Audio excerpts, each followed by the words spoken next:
Anies makin jeblok di survei terbaru. JK pusing 7 keliling. Koalisi Perubahan stres. Ada survei yang menarik dari SMRC. Pada awal April 2023, Ganjar dapat suara 33,2%, Prabowo 31,5%, dan Anies 24,2%.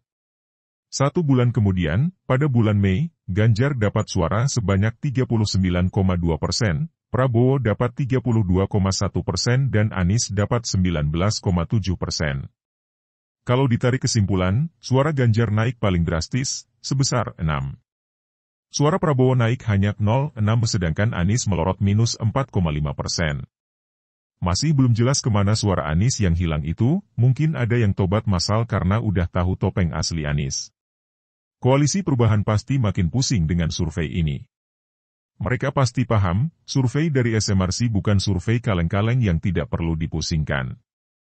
Mereka dari luar terlihat tegar dan santai, tapi dalam hati mereka udah gemetar dan sakit kepala.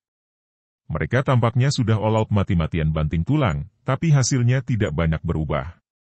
Tulang udah pecah dibanting sana-sini tapi Anies makin kayak kartu mati.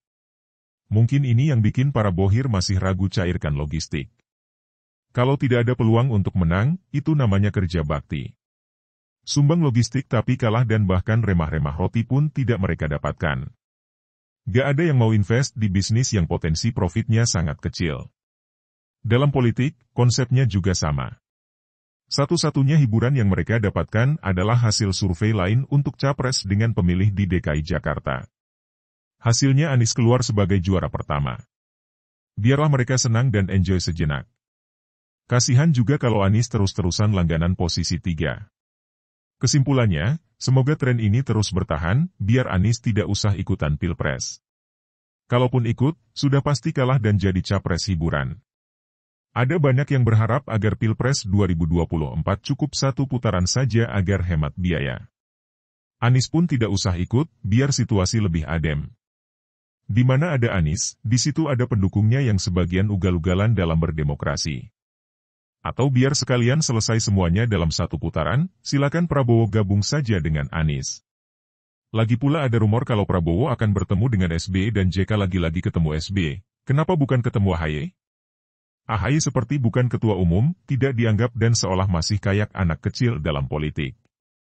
AHY ternyata bukan orang penting di mata politikus senior, masih hidup di bawah bayang-bayang SBY. SBY mewakili Demokrat, JK adalah orang yang paling dekat dengan Anies. Keduanya adalah bagian dari koalisi perubahan hingga saat ini.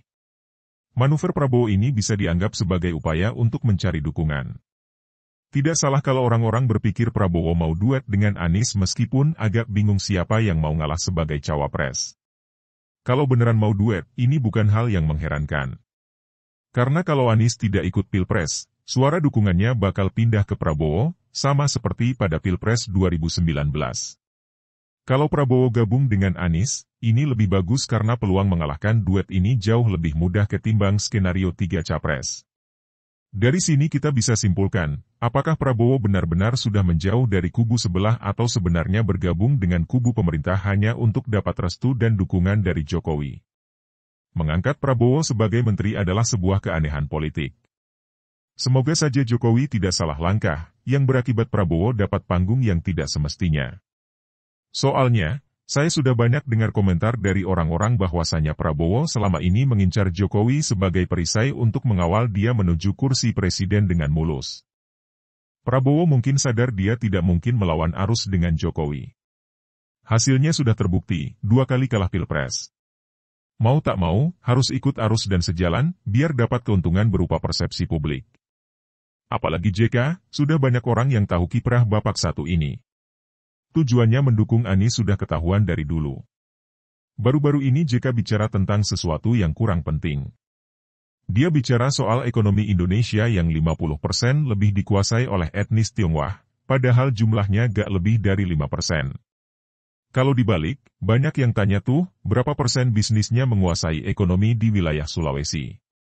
Mungkin dia bakal diam tak mau menjawab. Lagi pula ngapain aja 2 periode jadi wakil presiden? Kenapa tidak ajari caranya bagaimana jadi pengusaha sukses? Ajari dong caranya dia berhasil sehingga bisa ditiru orang lain sebagai inspirasi. Jangan cuma bicara fakta yang tidak ada solusinya, kecuali memang ada maksud tertentu. Minimal tirulah cara Sandiaga yang bikin program OKOC, yang meskipun terdengar tidak meyakinkan, tapi tetap dilanjutkan. Yang penting slogannya keren. Dimodelin punya bisnis, disediain tempat usaha, dicariin pembeli. Jangan cuma bicara data sekian persen orang menguasai sekian persen ekonomi, tapi tidak ada solusi. Kalau cuma bicara, siapapun bisa. Mendekati tahun politik, arah pembicaraan JK pasti ada tujuannya. Yang paling jelas itu soal Jokowi yang dianggap ikut campur politik jelang Pilpres 2024. Padahal rekam jejak membuktikan JK juga dukung Anies sebagai cagup DKI saat jadi wakil presiden. Sudahlah. Semua orang sudah tahu JK itu maunya apa dengan mengusung Anies. Sudah hebat, masih merasa kurang hebat dan mau lebih dan lebih lagi.